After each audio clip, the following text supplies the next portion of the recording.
Скопје але со нова приказна и овој пат се возиме заедно со нашите гости и следниот соговорник кој ќе ни раскаже својата скопска приказна се вика доктор Виктор Камнар.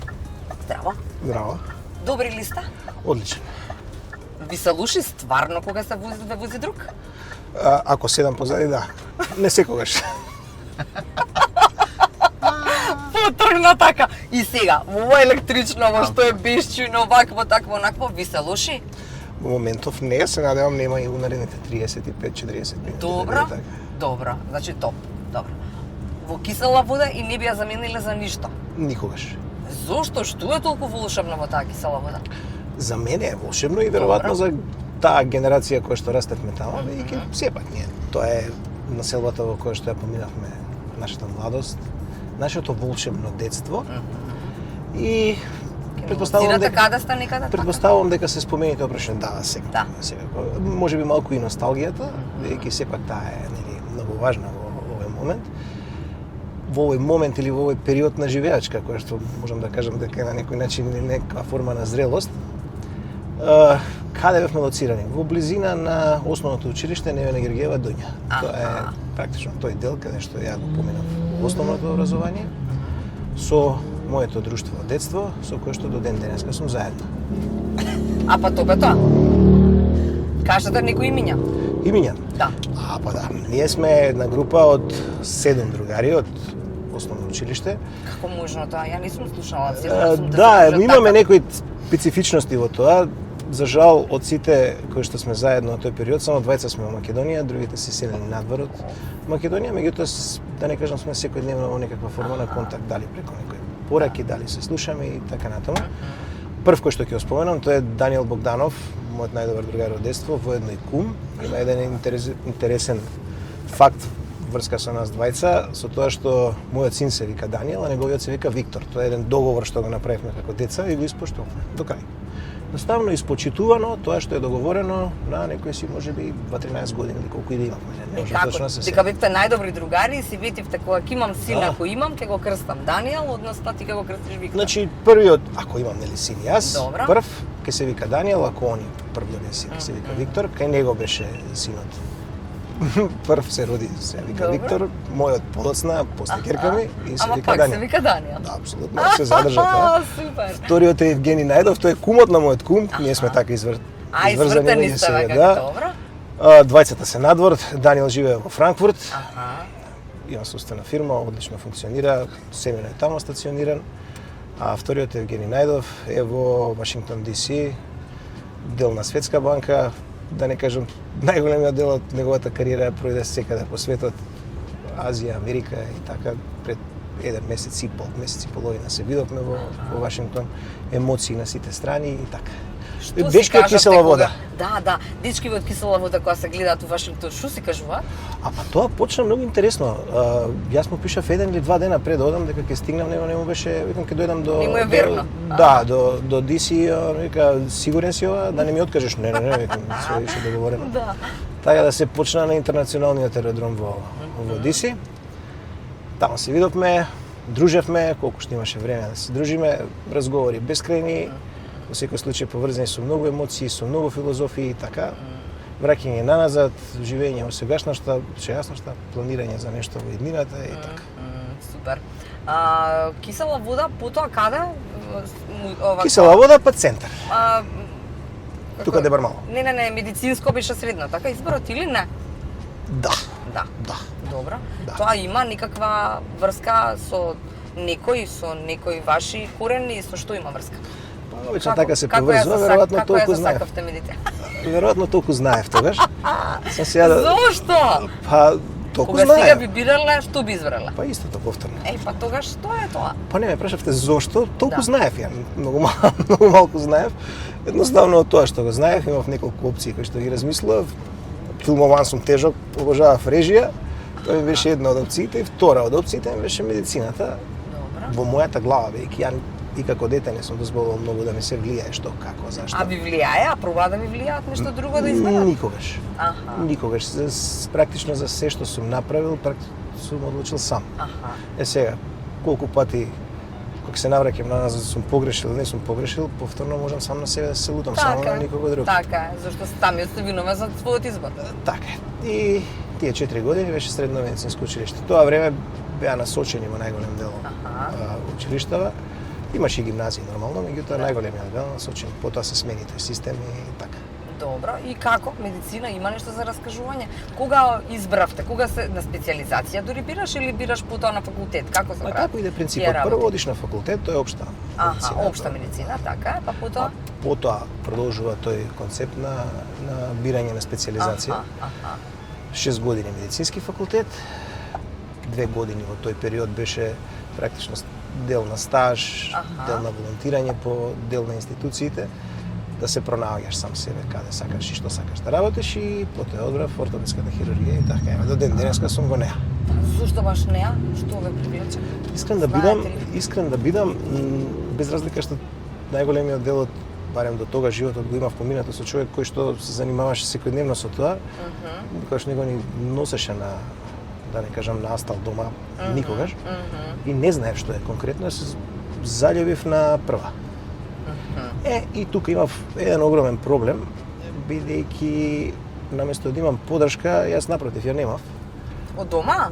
Па да, од дома. Ајде зошто? Е интересно зошто. Сега ми е јасно зошто. Сега и вие на вашите деца веројатно истото би им го рекле, тоа е моветот. Мислам, дилема нема околу тоа. Не заради тоа, прекрасна струка, преубава, меѓутоа премногу тешка, опремената со многу предизвици, секојдневна борба, тешки пациенти, тешки диагнози, физички е доста напорна, психички е доста напорна, така да тоа е една така агресивна хирургија која што морам да признам зема голем данок кај секој еден човек. Така е. И можеш да работиш само ако премногу ја сакаш, нема друг начин. Друг начин дефинитивно нема. Така е. Значи ја сакате? Дефинитивно. Да. Колку па таму има пријателства? Во ортопедијата, во хирургијата, во струката, мислите? И на пациенти, и на луѓе со кои што комуницираш, и на се. Па има многу. Пак се тоа скупски приказни, пак доаѓаме на истото, Има многу. Прво зашто сум многу благодарен не само на медицината, генерално на хирургијата што ме додисциплинира практично. На некој начин морам да признам. Таа работна етика, начин на функционирање, секојдневна присатност, си го направи своето. Да. Се создадува многу пријателства, да, се создадува многу познанства кои што екзистираат до ден денеска, се продлабочуваат, дел од нив за среќа се и нови кои што колку што човек се труди, дава се од се да помогне на луѓето на некој начин сакаат и да возвратат на тоа, исто така со одредени пријателства, присатност во мојот живот, во животот на моите блиски и така. Да, знам, да. Добро прашање беше. Го споминавте Вашингтон, често сте уделен или ми рековте тоа беше веројатно една од последните дестинации каде што бевте. Пред месец и пол, да. Да, службено се надевам така, да. Имало безброј места во светот на кои што сте биле, конгреси така на се. Колку може таму скопјанецот сега, нели? Доктор Камнар да го донесе по тоа светот или сите оние манири и работи кои што треба да им ги каже на своите пријатели познаници, колку знаеме како скопјани тоа да го правиме? Нели да ги почитуваме оние кои што ќе ни кажат дека можеби нешто не е исправно и не правиме како што треба. Мојот концепт на функционирање што пред студентски денови и во периодот поготово додека бев студент се многу патувања. Дел на тие патувања беа приватни патувања, потоа беа и професионални, дел беа измешани и така натаму. Прашањето е многу добро. Не знам дали е Вашингтон, односно дали е Северна Америка, дали е Западна Европа, Источна Европа, дали е Азија или Африка, бидејќи ги имам за моја некоја среќа и така прошетано или посетено повеќе дестинации, на работа можам да кажам. Факт е дека многу работи ќе научиш и истите ќе ги донесеш овде. Нормално не го носиш табието тука, меѓутоа ги носиш знаењата, ги носиш искуствата. Тие искуства можеш секако овде многу добро да ги примениш доколку сакаш, сепак тоа е малку индивидуален пристап. Меѓутоа она кое што со сигурност можам да го тврдаме, и тоа е една од работите кои што сум ја научил од мојот татко, ќе го споменам, дека не е само да видиш и да научиш, него да видиш и до каде си. А тоа е веќе само довербата. Ќе видиш ствари, ќе видиш дека па и не си толку лош. Јас работите кога ги гледам многу оптимистично, знаете, за Скопје на пример или за Македонија, ама генерално за Скопје најголем дел на луѓето кога ги прашате, ќе ги изложат сите Сите негативни негативни работи работи, кои што да. постојат. Несомнено, јас лично како човек имам многу негативни работи околу со себе да кажам, меѓутоа не значи дека треба цело време кон нив да се ориентирам. Она што ја го размислувам е оптимизмот, бидејќи секојдневната живеачка е поврзана со оптимизмот. Така да има и многу работи кои што можат и ние сами да ги кажеме таму. Она што можам со сигурност да го тврдам без разлика, Вашингтон сепак е еден град на кој што многу емотивно реагирам од многу рана младост, да не кажам сега и последниот пат. Премногу ништо посебно не го почувствував како некој премногу стран град или нешто што би требало толку да ме фасцинира или импресионира, напротив, едноставно уживам во него, бидејќи наистина е преубав град, има премногу можности и да, можеш да видиш онака баш урбан скопјанец во DC дефинитивно. Супер. А што ви се допаѓа во Скопје? Пошто муабетот ќе биде убавите работи на Скопје, да ги кажеме. Да, дефинитивно. Многу работи ми се допаѓаат во Скопје. Еве да речеме или па оние работи кои што барем ја така ги перцепирам и ги гледам. Ајде. Прво на кое што би сакал да дадам акцент е тоа дека Скопје представува еден град во кој што секој еден кој што живее во него го сака може да се пронајде. Не велам дека ги има сите можности за секого, меѓутоа секој еден кој што го сака градов дефинитивно може да се пронајде. Од културен аспект, од емотивен аспект, од начин на живење. Меѓутоа сепак ние како луѓе треба да бидеме малку на некој начин и адаптирани на ситуацијата во која што живееме. Да, постојат многу негативни карактеристики во сите градови, но што е, како пример можам да го посочам, да речеме во Шпиц гужба во Скопје. Добро. Па имаме многу градови кои големи каде што да постои шпици, едноставно седите во гужба. Во Шпиц 2-3 Што е она? сати. Тоа 2-3 сати. Ма што е она што треба да правите? Ништо, да седите и да не пробувате да излезете надвор од таа гужба, да манипулирате, да излезете во погрешна трака, да направите направите белја и така натаму. Да. Камнар го споменавте водно, споменавте чист воздух и така натаму.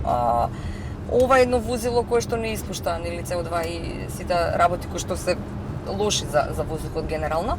Ви се допаѓа ли на кај оди иднината водност на вакви електрични возила кои што создаваат и почиста средина, сакале ние признали или не? Во принцип да, ја технологијата ја следам, ја сакам, иако морам да признам, не можам да го следам чекорот со помлади, они многу побрзо го прават тоа и тоа е добро, така и треба да биде. Таа е биде. генерација Z, така ја викаат, Па нели? така е, тоа се усовршени модели. Ако ме прашаат мене, викаат добро, Камнар ти и твоите деца, викам Терминатор 1 и Терминатор 3. Тоа е тоа. Многу побави беа Терминатор 3 него односно Терминатор 1, нели? Али да, ми се допаѓа, токму тоа е тоа, иако се уште сметам дека инфраструктурата, да кажеме, не само на градов, него генерално на регионов, а и малце пошироко, малку би бил проблематичен за комплетно електричните возила, али да речеме кои форми на хибриди и така натаму, би биле и практични, и истовремено биле и еколошки многу поиздржани. Овој со едно полнење, ако е на брз полнење, се полни за 45 минути, некои 70%, може да возите 489 километри. Одлично. Да, што се мислам Одлични дека перформанси, одлични да. перформанси, комфорен, убав, топ. Да, и многу убаво И не ми изгледа. се лоши башка. И да им кажеме на сите оние дека и не ми се лоши во. Ни мафна.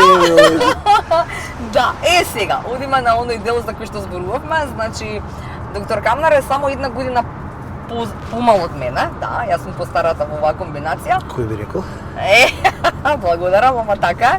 Значи, вие сте 76-та, јас 75-та и тогаш Скопје имаше многу убаво искачање. Имаше многу убаво искачање, се сложувам со тоа. Пешки генерално. Немавме таму услови, нешто такси. Какви такси, тоа беше најскапата варијанта. И поготово ние од Кисела Вода, баш блиску до центар, напред-назад, по 4 пати отидот на викендот, не знам, петок, сабота. Добро, недела не. Беше викенд излегување, ако не се лажам по тој период. Ја мене не ме прибира. Па добро, јас не можам да кажам така, вие дека поготово... сте имале многу звучање, немавме ние толку звучање. Па да, имавме многу звучење, факт е тој, многу се бараше од нас во тоа време. И добро, така и треба да биде, нели? Да. Али затоа викендите беа за искачање. Каде? Па имаше доста места, колку што можам да се сетам. Значи тоа беа кафичи, нели, кафули, нешто Да. ги викаме, и дискотеки. Да кажеме, можам на булевар да се сетам многу, на Тропикана, на Корнер, со Томе до ден денеска се дружиме, кој што Ве го пушта држеше до секогаш? Или требаше женска да имаш со тебе? Така беше еден период. Какво пуштање, седиш па молиш па дали имаш пар, па така па го познаеш тој што стои на врата. Или чекаш некоја девојка да помине, дај ти се да влизам со Готово тебе. е периодот на средношколски денови, не беше баш толку едноставен за влегување, али влезеш ли, готово. Така е, Тоа е тука, главен си цар си, ако Да. влезеш натре и не излагаш дека не завршиш като мислам, тоа е А тоа. дискотеки? Па, можам да се сетам на многу хард рок, МНТ, Силекс, пуно дискотеки, Сандра, така да и бов период беше тој и траеше. Не се лажам, траеше долго време. А кога ќе излезавте, беше тоа до Сабајла, она баш искачање? Па нели имаше јуниор и сениор. Да, тоа беше не, ама junior и була senior. повозрастни кога бевме, нели, ја не знам дека Имаше еден пет период. Сабајла Не разденуваше. Имаше еден период на факултет кога да речеме се заврши најголем дел на потешките испити и така, па можеше да се фати таков период до Сабајле. Рани утрински часови и тоа обично летниот период кога бевме малце по-слободни, на која морам да признам не сум издржал до Сабајле? Не. Ја. Не имав некоја работна дисциплина што тоа време и до ден денеска ја задржав, така да можам да излезам, али се враќам да кажеме во некое по-нормално време, може се каже по-нормално време. Да. Овие како беа Терминатор 3? Да, Терминатор 1 натака, да. Да, што велат за Скопје? Какви се нивните впечатоци? Може ли да влијаеме на тоа да го засакаат Скопје како што ние го засакавме? Не знам како. Ова е друга генерација, ним треба многу повеќе време на раскажување, нели некако спомените создавање, ние умеевме сами да живееме со тие некакви вредности. Тие спомени не беа доволни да не остават во Скопје. Ним како да не им се доволни. Па добро, да, така е.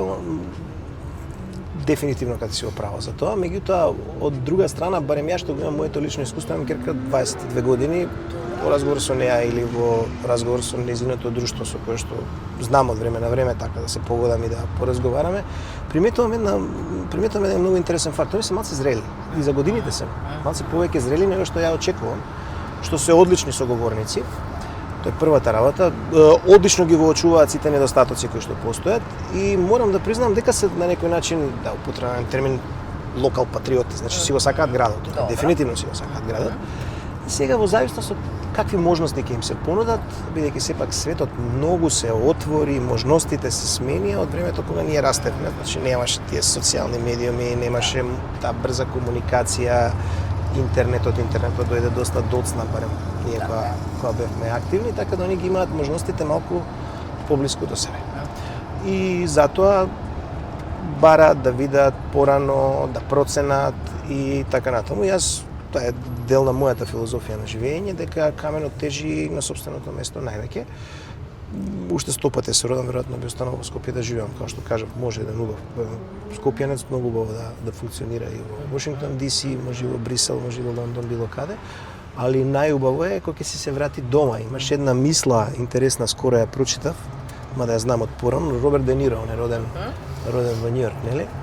И он сам кажува, абе, убав е Рим, убав е Лондон, убав е Париз, ама најубав е Њујорк. Сега добро, Скопје и Њујорк не можеш да ги споредиш, нели, вака, Така е. било некој генерален Да. концепт, али човек кога си е дома, веројатно би се чувствувал најубаво. Се малце сум носталгичен. Не, ако таман си е, се е таман. Се сеќавате на Данило Куцевски? Он беше хроничар на градот, господи Деда со шишир, кој што шидаше и не раскажуваше на сите нам. Има оно скопски легенди, многу интересна една издадена книга и има многу интересни таму работи за читање. Мене, еве сега ќе споделам една великуга, прв пат патив женска. Раскажува сега некој нему пријател, виках нема да ти се вирува на руска плажа. Ми пишуваше денови во еден фраер, вели кога го замолив да ми ја раскаже својата интимна историја. Како се случи тоа и помогнав да го премине Вардар, се лизна на камен, ја задржав, телата ни се допреа, видно се возбуди, поцрвена се засрам и се возбудив и јас, додуша незината порака пристигна по еден месец преку незината другарка. Се закажавме на кеј, ја однесот во парк и Знам, ми рече дека не сакаш нели многу да се раскажува на таа тема, ама нема да те прашам за твојата приказна. Раскажи ни некоја приказна која што ти е тебе интересна во тој миг, да речеме на тоа Скопје кој што ти го паметиш. Можеби не било нели Вардар и сим се сретна летилата и така натаму. Можеби не била Ванила, имаше и Ванила, нели през Ванила со карамфили. Каде се среќававте? Кај се паќаше женска? Кај се паќаше? Па сега во најголем дел, ако зборуваме за излегувањето, не зборувам од личен аспект, не генерално можам вака да мој осврт, да. Па сега прво треба негде да ја видиш, ќе ја видиш по кафичиве негде ќе ја лоцираш и после тоа се трудиш, тоа е можно почесто да ја сретнеш. Така, да. Сега во најголем дел ете ние што бевме од кисела вода, ама и од околниве населби, кај се наоѓавме на рекорд. Кај ќе се најдеш на рекорд, нели? И од тука сега почнува походот вечерта. Тие се 3-4 места кај што ги вртиш, па на некој начин, да не кажам некој реципроцитет, или бараш или те бараат, сега имаш и тоа, нели? Зајсно тоа каде. Да. И ако некаде се сретнеш, пробуваш да завртиш некој муабет, некој разговор, нели? Да видиш дали тука енергијата ќе се погоди и така натаму и понатаму следеа сите други чекори кои што одеа понатаму. Немаше начин, не постоеа оние социјални медии, па нешто ќе се најдеш на нив, па и сега што мислите дека е подобро? Ја мислам дека овој првиот нашиот начин беше подобро дефинитивно. Овие сега не знаат да се пуштаат на женски. Па веројатно е така. Или па има сосема нов модус на тоа истото, нешто на социјални мрежи кои што знаат да го прават, така ги формираат и пријателствата и познанствата и тоа. Не сум многу упатен да зборувам, бидејќи наистина никогаш не сум го правил тоа, не знам, али моје размислување е дека непосредниот контакт, личниот контакт е најдобриот. Ова би нели син, стори, ми лайк на стори, таму тргнува се. Да, тоа се нели начините денеска, зборувам кај помладиве генерации или кај оние кои што делот младоста ја испуштиле, па така да сега не ја надокнадуваат, има и такви примери, секакви има. Така. За среќа или за жал. Да. И имам чести разговори со на моја, да не кажам, другарка од поскорешен период, блиска другарка, пријателка, близина до како брат и сестра, подршка неверојатна и така натаму. Тоа е една особа со исклучителна правничка кариера, се вика Ана Павловска-Данева, и често разговараме и на овие теми, филозофии. Да. И она што го констатираме дека ова помладиве генерации, најмладите генерации, практично основата ја скокаат. Да кажеме нешто што е, не знам, дел на литературата пишува на крај на 17 или 18 век и така натаму, каде што токму ова сега што го читавме, нели, Данило, тоа е основата. Непосредноста, начинот на комуникацијата, да не кажам и вокабуларот. Така е. Ево, користиме поинаков вокабулар. И они користат поинаков вокабулар од нас. Така е. Дали е тоа правилно? Не. Дали е тоа добро или не? Тоа веројатно тоа се случува, тоа е тековно, а со време ќе можеме да судиме. На некој начин, некоја историја може да суди што било подобро, што ќе е подобро и така. Да. Споменавте филмови, ако добро ве слушнав и разбрав дека сакате да гледате филмови. Па не, ја не сакам, ако не гледам не можам да функционирам. Значи, дали како наоѓа хирург во ортопедија време за да гледа филмови сега во ова? Пред да си легне, рано кога ќе стане во 5, после толку спие, па си гледа серија, филм, да. Добро. Кога би правеле по 100 пати некој филм. А сакате да бидете и режисер? Сакав, ама за жал, ништо не видно тоа. Каков филм би изрежирале за Скопје? За Скопје? Да. Романтичен. Романтичен? Да, така со некој од Ванила како тргнале, па се засакале, па тргнале или не? Или поинаков романтичен? Па да речеме, во многу аспекти би бил романтичен. Прво би била една блага перцепција на градот, на начинот на живење во градот, оно што го зборувавме, значи без некоја посебна агресија, малце културолошки да има еден тек поубав. Па понатаму романтиката била дефинитивно во некоја форма на љубов, меѓутоа некоја екзистентна љубов која што трае малку подолго време. Ја не зборам за овие нели краткотрајни и така натаму и оние длабоки филозофии дека такви нема длабоки и долги љубови. И практично не би го ни завршил филмот, значи би го оставил нели другите генерации да го завршат, да. Па топ. Не ни се слуша и мени на вас. Ја знаев, ама не бев убеден дека можам да зборувам позаедно задно седиште овака да ме снимаат камери од сите страни. Одлично, па може пак, ајде, може уште една емисија. И доктор Камнер, толку беше сега. 30 минути помина, многу ви благодарам. И така како што ми кажуваат, дека сте баш таков фраер скопјанец. Фала. Благодарам се. А баш као фраер, скопјанец е обврска, така? Не е само Да. добро, нели да ти кажеме само дека е скопјанец. Да, дефинитивно обврска, треба да се задржи тоа. Тој Така епитет е. мора да се задржи Ете, дефинитивно. така е. Скопје Леле, во соработка со Ауто Македонија имаме подарок за вас, но заради тоа што бевте многу добар соговорник, имаме и Каква? да си те возење. Одлично. На пат кон зелена иднина. Одлично. А? Ајде, Одима? одиме.